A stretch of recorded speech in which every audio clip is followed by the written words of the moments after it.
वर्णिवेश रमणीय दर्शनम मंदहासरुचिराननाम्बुजं पूजितं सुरु नरोत्तमैर्मुदा धर्मनंदनमहं विचिन्तये।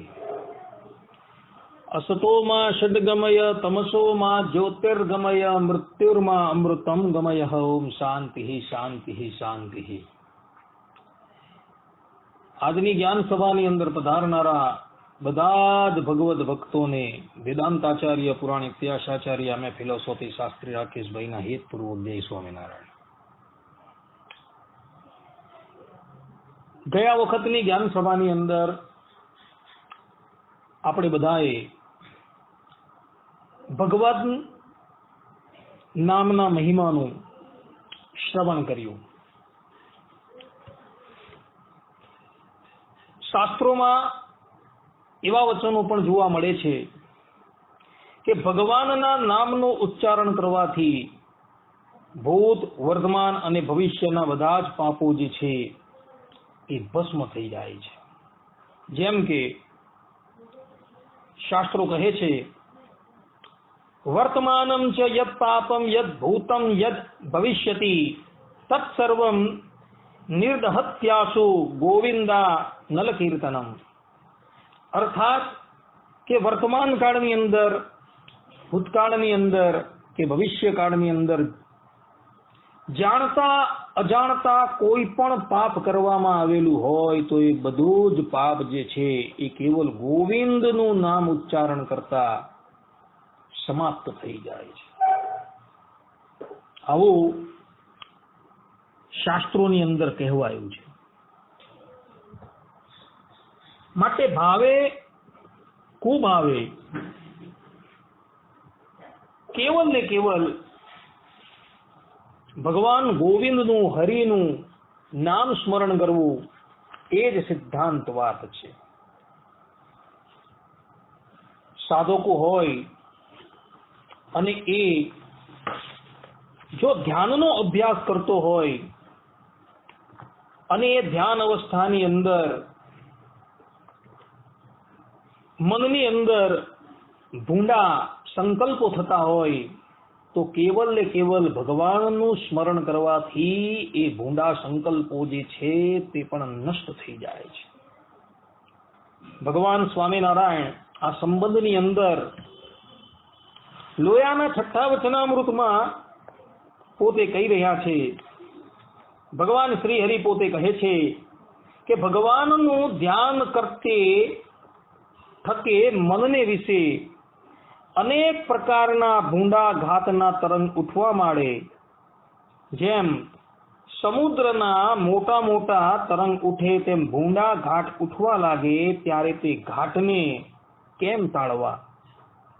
પછી એનો ઉત્તર પણ પોતે જ કર્યો જે જ્યારે એવા ઘાટ થવા માંડે ત્યારે ધ્યાનને પડતું મૂકીને જીભે કરીને ઉચ્ચ સ્વરે નિર્લજ થઈને તાળી વગાડીને સ્વામિનારાયણ સ્વામિનારાયણ એવું ભજન કરવું અને હે દિનબંધો હે દયા સિંધો એવી રીતે ભગવાનની પ્રાર્થના કરવી તથા ભગવાનના સંત જે મુક્તાનંદ સ્વામી જેવા મોટા મોટા હોય તેના નામ લઈને તેની પ્રાર્થના કરવી તો ઘાટ સર્વે ટળી જાય ને નિરાંત થાય। એ વિના બીજો એવો ઘાટ તાળિયાનો ઉપાય નથી। ભગવાન સ્વામિનારાયણે અહીં સ્પષ્ટ રૂપે કહી દીધું છે કે જે વ્યક્તિ ધ્યાનનો અભ્યાસ કરતો હોય અને ધ્યાનનો અભ્યાસ કરતા થતા રજોગુણ અને તમોગુણના જો એને अतिशय संकल्प थवा लागे तो केवल ने केवल भगवाननु अने एमना जे मोटा मोटा संतो छे तेवोनु नाम स्मरण करवा मात्रथी ए घाटो जे छे ए बधा शांत थई जाय छे। एटले रजोगुण अने तमोगुण ना संकल्पो टाळवा माटेनु रामबाण कोई होय तो ए केवल ने केवल ભગવાનનું નામ જ છે, બીજું કોઈ નથી। ભગવાનનું નામ એક એવું છે કે એ નામથી મોટા મોટા ભયો જે છે તે પણ નિવૃત્ત થઈ જાય છે. અને એ વ્યક્તિ એટલે કે નામ લેનારો વ્યક્તિ એ નિર્ભય થઈ જાય છે. આ સંબંધની અંદર પ્રહલાદજીનું દ્રષ્ટાંત જે છે એ દીવા દાંડી જેવું છે. ભક્તો, પ્રહલાદજી સ્મરણ ભક્તિના આચાર્ય છે. ભક્તમાલ નામના ગ્રંથની અંદર શ્રી નાભાજીએ અર્થાત કે નાભા ગોસ્વામીએ પ્રહલાદજીને સ્મરણ ભક્તિના આચાર્ય તરીકે પ્રતિપાદન કરેલા છે કે પ્રહલાદજી જેવું ભગવાનનું સ્મરણ કરતા હતા એવું કોઈ પણ વ્યક્તિ કરી શકતો નથી. પ્રહલાદજી આ ભગવાનના નામના પ્રતાપથી જ એના પિતા હિરણ્યકશુપુ દ્વારા જે જાત જાતના ઉપદ્રવો એને અપાયા હતા એ બધા જ ઉપાયોથી એ મુક્ત થઈ ગયા હતા. નૃસિંહ પુરાણની અંદર લખેલું છે કે પ્રહલાદજી કોનો જપ કરતા હતા? તો પ્રહલાદજી શ્રી રામ નામનો જપ કરતા હતા. શ્રોતાઓને સંશય થાય કે ભગવાન શ્રી રામનો અવતાર તો ત્રેતા અને દ્વાપરની સંધિમાં થયો હતો અને પ્રહલાદજીનો અવતાર તો એટલે કે પ્રહલાદજીનો જન્મ જે છે એ તો આદિ સતયુગમાં થયો હતો. તો ત્યારે રામ નામ કેવી રીતના? તો એ સંશયનું નિવારણ જે છે એ બહુ સુંદર રીતે થઈ શકે છે કે રામ નામ એ આજનું નથી, રામ નામ અનાદિનું છે. વેદોની અંદર અથર્વવેદની અંદર રામ પૂર્વ તાપનીય અને રામ ઉત્તર તાપનીય ઉપનિષદ આવેલા છે અને એ ઉપનિષદો જે છે એ વેદનો જ એક ભાગ છે. વેદોની અંદર પ્રત્યેક શાખા હોય એ શાખાની અંદર પહેલી સંહિતા હોય, ત્યારબાદ બ્રાહ્મણ હોય, આરણ્યક હોય, ઉપનિષદ હોય, શ્રોતસૂત્ર હોય, ગૃહસૂત્ર હોય, કલ્પસૂત્ર હોય, ઉપરાંત પરિશિષ્ટ હોય ઇત્યાદિથી એક શાખા પરિપૂર્ણ થાય છે. તો એ વેદોની અંદર પ્રત્યેક શાખાની અંદર ઉપનિષદ હોય છે. તો અથર્વવેદની અંદર પણ રામ પૂર્વ તાપનીય ઉપનિષદ અને રામ ઉત્તર તાપનીય ઉપનિષદ આવેલો છે ને એ ઉપનિષદની અંદર રામ મંત્ર વિશે કહેવામાં આવેલું છે. રામ તારક મંત્રની પણ ત્યાં વાત થયેલી છે. એટલે શ્રુતિ જે છે એ શ્રુતિ એટલે કે વેદ, એ વેદ અનાદિ છે. કોઈ કહે કે વેદ કોણે બનાવ્યા? તો વેદ કોઈએ નથી બનાવ્યા, ભગવાને પણ નથી બનાવ્યા. ભગવાન તો જ્યારે સૃષ્ટિની ઉત્પત્તિ થવાની હોય છે ત્યારે બ્રહ્માજીને એ વેદનું જ્ઞાન કરાવે છે અને એ વેદ જે છે એ કેવલ ને કેવલ ભગવાન થકી જ પ્રગટ થાય છે. આપણે વેદાંતિઓ જે છીએ, ચાહે વિશિષ્ટાદ્વૈતી વેદાંતિ હોય, અદ્વૈત વેદાંતિ હોય, શુદ્ધાદ્વૈતી હોય, દ્વૈતાદ્વૈતી હોય કે દ્વૈત વેદાંતિ હોય, આ બધા જ વેદાંતિઓની માન્યતા છે અને સાથે સાથે મીમાંસકોની માન્યતા એવી છે કે વેદ જે છે એ અપૌરુષેય છે. એની રચના કોઈએ નથી કરી. વેદ એ સ્વયં પ્રમાણ છે અને ભગવાન શ્રીમન નારાયણના નિશ્વાસ રૂપ છે. તો એવા એ વેદની અંદર રામ મંત્ર વિશે લખવામાં આવેલું છે અને પ્રહલાદજી એ વેદાદિક શાસ્ત્રોને યથાર્થ રીતે જાણતા હતા અને એટલે માટે તેઓ રામ નામનો જાપ કરતા હતા અને રામ નામના જપના પ્રતાપને લઈને હિરણ્યકશુપુએ એને કેટલાય કષ્ટ આપ્યા. પર્વત પરથી એમને ફેંકી દીધા. મોટા મોટા નાગો દ્વારા એને દંશ દેવડાવ્યા.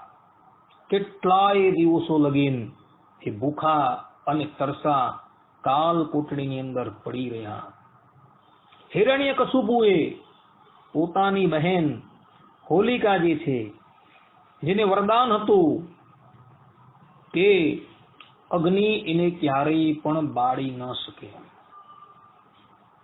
તો 1 જોજન મોટી ચિતા એને કરાવી હિરણ્યકશુપુએ, અને હોલિકાને કહ્યું કે તું પ્રહલાદજીને લઈને આમાં બેસી જા, અગ્નિ તો તને કઈ કરી શકવાનો નથી અને પ્રહલાદ બળી જશે. તો એમ કહેવાય છે કે 1 યોજન મોટી ચિતાની અંદર એ હોલિકા પ્રહલાદજીને લઈને બેસી જાય છે અને એ ચિતાને આગ લગાડવામાં આવે છે. પરંતુ પ્રહલાદજીને એનો હર્ષ ન હતો કે શોક ન હતો. એમના મુખમાંથી અખંડ રામ નામનો જાપ થયા કરતો હતો, અને તેને લઈને અગ્નિ હોલિકાને ક્યારેય પણ બાળી ન શકે એવું બ્રહ્માજીનું વરદાન હતું. છતાં પણ હોલિકા બળી ગઈ. કેમ? કારણ કે એક ભગવત ભક્તોનો દ્રોહ કરવા એ તૈયાર થઈ હતી. પ્રહલાદજી પરમ ભાગવત છે, અને પરમ ભાગવતનો દ્રોહ કરવા માટે હોલિકા તત્પર થઈ. તો ભગવદ આજ્ઞાથી પ્રહલાદજીને તો કઈ ન થયું, પરંતુ અગ્નિદેવ જે હતા તેણે એ હોલિકાને બાળીને ભસ્મીભૂત કરી દીધી. આમ નામ સ્મરણના પ્રતાપથી પ્રહલાદજી જે છે એ આબાદ બચી ગયા. હિરણ્યકશુપુએ કાલકૂટ વિષ વાળું ભોજન પ્રહલાદજીને કરાવ્યું, પરંતુ કેવલ રામ નામ જપતા જપતા પ્રહલાદજી એ વિષ વાળું અન્ન પણ ગ્રહણ કરી ગયા. છતાં પણ એમને કોઈ જાતની ક્ષતિ થઈ નહીં.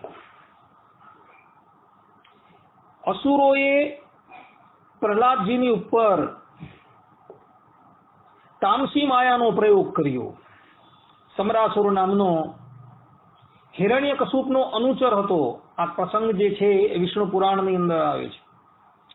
એણે પોતાની માયા જે છે એ માયાનો પ્રયોગ કર્યો, પરંતુ ભગવાનના પ્રતાપથી, ભગવાનના સ્મરણના પ્રતાપથી પ્રહલાદજીની રક્ષા કરવા માટે સુદર્શન ચક્ર ત્યાં નિયુક્ત થયું હતું. તેણે સમરાસુરની બધી માયાનો વિધ્વંસ કરી દીધો. આ ઉપરાંત પ્રહલાદજીને મારવા માટે શુક્રાચાર્યજીના પુત્ર જે હતા શંડામર્ક, તેઓએ કૃત્યા પ્રગટ કરી અને કૃત્યાને આજ્ઞા કરી કે તું પ્રહલાદનો વધ કરી દે. પરંતુ કૃત્યા પ્રહલાદજીની પાસે પહોંચે ત્યાં પ્રહલાદજીના મુખમાંથી કેવલ ને કેવલ ભગવત સ્મરણ નીકળતું હતું, અને એના પ્રતાપથી પેલી કૃત્યા જે છે અતિશય ભય પામી ગઈ અને દોડતી દોડતી ગઈ અને શંડામર્કને જ એને મોતને ઘાટ ઉતારી દીધા. અજાત શત્રુ પ્રહલાદજી આ દ્રશ્ય જોઈને દ્રવી એવું થયા. એ વિચારવા લાગ્યા કે મારા જેવા એક તુચ્છ જીવને લઈને મારા ગુરુઓનો વધ થઈ ગયો, આ તો બહુ અયોગ્ય થઈ ગયું. તો એને ભગવાન શ્રીમન નારાયણનું સ્મરણ કરીને ભગવાનને પ્રાર્થના કરી, તો એ શંડામર્ક જે હતા એ જીવિત થઈ ગયા. આવા તો કઈ કેટલાય ઉપાયો હિરણ્યકશુપુ જે છે એ પ્રહલાદજીની ઉપર કરી ચૂકેલા હતા, પરંતુ ભગવાન શ્રીમન નારાયણના નામના પ્રતાપને લઈને પ્રહલાદજીને સહેજ પણ કષ્ટ થયું ન હતું. અને અંતે અતિશય જ્યારે કષ્ટ વધી ગયું ત્યારે એ જ હિરણ્યકશુપુનો વધ કરવા માટે થાંભલાને ફાડીને નરસિંહ ભગવાન પ્રગટ થયા અને હિરણ્યકશુપુનો એમણે વધ કર્યો. કહેવાનું તાત્પર્ય એ છે કે પ્રહલાદજી અખંડ ભગવાનનું સ્મરણ કરતા હતા, અને ભગવાનના નામના પ્રતાપે લઈને હિરણ્યકશુપુએ તેમને અનેકો ઉપદ્રવ, અનેકો કષ્ટો કર્યા, છતાં પણ પ્રહલાદજીને કંઈ થયું નહીં, એમનો વાળ પણ વાંકો થયો નહીં. પરંતુ જે લોકો પ્રહલાદજીનું અનિષ્ટ કરવા માટે તૈયાર થયા હતા એ બધા જ વ્યક્તિઓ જે છે એઓએ પોતાના પ્રાણથી હાથ ધોવા પડેલા હતા. માટે આપણે પણ યદ યદ આચરતિ શ્રેષ્ઠ તત્ એવ ઇતરે જનઃ, જેવું મોટા પુરુષો આચરણ કરી ગયા છે એવું જ આપણે કનિષ્ઠ પુરુષોએ પણ આચરણ કરવું. જેમ પ્રહલાદજી ભગવાનના નામના બળે કરીને અનંત વિપત્તિઓથી તરી ગયા, તેમ આપણે બધાએ પણ ભગવાનના નામનો આશ્રય લઈને આ સંસાર સાગરને તરવાનો પ્રયાસ કરવો. ભગવાનના નામની અંદર એટલી બધી શક્તિ છે કે એક બાજુ જગતની અંદર જેટલું પણ પાપ છે એ પાપ મૂકી દેવામાં આવે ને એક ત્રાજવાની અંદર કેવલ ભગવાનનું નામ મૂકવામાં આવે તો ભગવાનનું નામ મૂકેલું ત્રાજવું જે છે ને એ ક્યારેય પણ નમવાનું નથી. આ સિદ્ધાંત વાત છે ભક્તો. મનુષ્ય ગમે એટલા પાપ કરે તો એ પાપો જે છે એ પાપોના વિભિન્ન પ્રાયશ્ચિતો શાસ્ત્રોની અંદર બતલાવવામાં આવેલા છે. ભગવાન સ્વામિનારાયણે પણ સત્સંગી જીવનના 5મા પ્રકરણની અંદર શાસ્ત્રોની અંદર જે પણ કોઈક પાપો જે છે એના પ્રાયશ્ચિતો જે છે એ બધાનું જ વર્ણન કરેલું છે. પરંતુ ભગવાન સ્વામિનારાયણ એ પાપોના પ્રાયશ્ચિતનું વર્ણન કર્યા બાદ શ્રી હરિ પોતાના મુખે સાક્ષાત પરબ્રહ્મ પરમાત્મા પોતાના શ્રીમુખે બોલે છે કે આ પાપોનું પ્રાયશ્ચિત જે છે એ પાપોનું પ્રાયશ્ચિત કરવાથી મનુષ્યની જેવી શુદ્ધિ થતી નથી, એનથી શ્રેષ્ઠ શુદ્ધિ કેવલ ને કેવલ ભગવાનના સ્મરણથી થાય છે. અર્થાત કે ભગવાનના સ્મરણથી મનુષ્યની જેવી શુદ્ધિ થાય છે એવી શુદ્ધિ બીજા કોઈથી થતી નથી.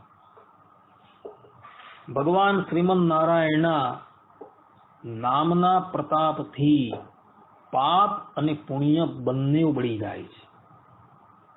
મનુષ્યો તીર્થાટન કરે ત્યારે એના પાપ બળે છે પરંતુ એને પુણ્યની પ્રાપ્તિ થાય છે. કર્મોનો સિદ્ધાંત એવો છે કે મનુષ્યએ પાપ પણ ભોગવવાના છે અને પુણ્ય પણ ભોગવવાના છે. જ્યાં લગીન પાપ અને પુણ્ય જે છે એનો સંપૂર્ણ નાશ ન થાય ત્યાં લગીન જીવાત્માની આ સંસારમાંથી મુક્તિ થતી નથી. તો પાપ અને પુણ્ય જે છે એ બંનેને સમાપ્ત કરવા હોય તો શું કરવું? તીર્થાટન કરવા માટે ગયા ત્યારે પાપનો પ્રનાશ થયો પરંતુ પુણ્ય તો આવ્યું ને. તો આ પુણ્ય જે છે તેને સમાપ્ત કરવું હોય તો કેવી રીતના કરવું? મોટા મોટા યજ્ઞ કર્યા, મોટા મોટા અનુષ્ઠાનો કર્યા, મોટા મોટા દાનો કર્યા. એ દાને કરીને તમારા બધાનું જે પાપ છે જાણતા અજાણતા જે કરવામાં આવેલું પાપ છે એ સમાપ્ત થયું પરંતુ પુણ્ય તો પ્રાપ્ત થયું ને. તો આ પુણ્યનો નાશ કેવી રીતના કરવો? કારણ કે પુણ્ય પણ તમારે ભોગવવા માટે વિભિન્ન દેવતાઓના લોકમાં જવાનું છે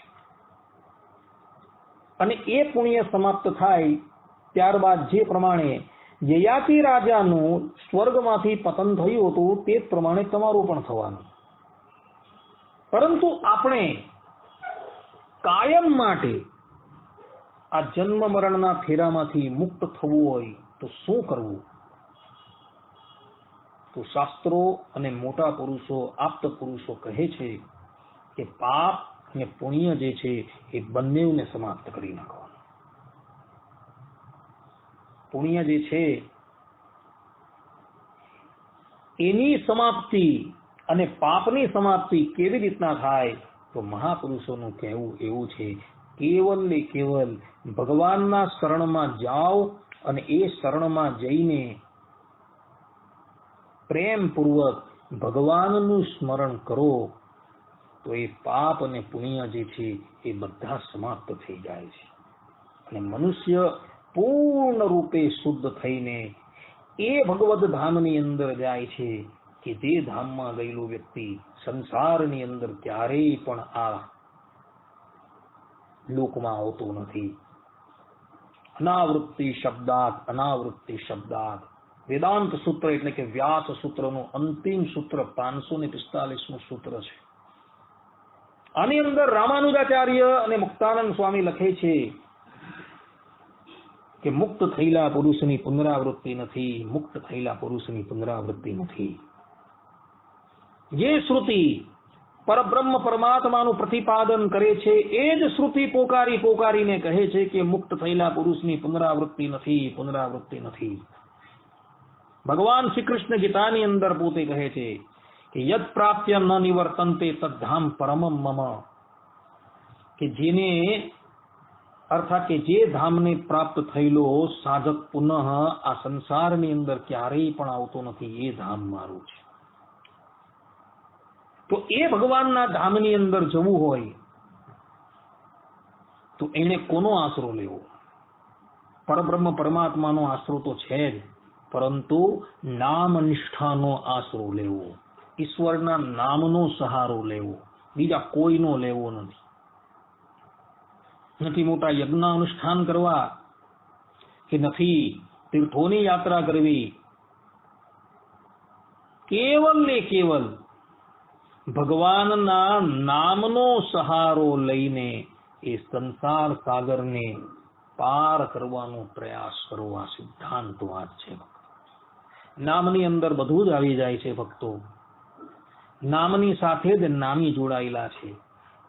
નામી એ તો કંઈક ના કલ્યાણ કર્યા, પરંતુ નામ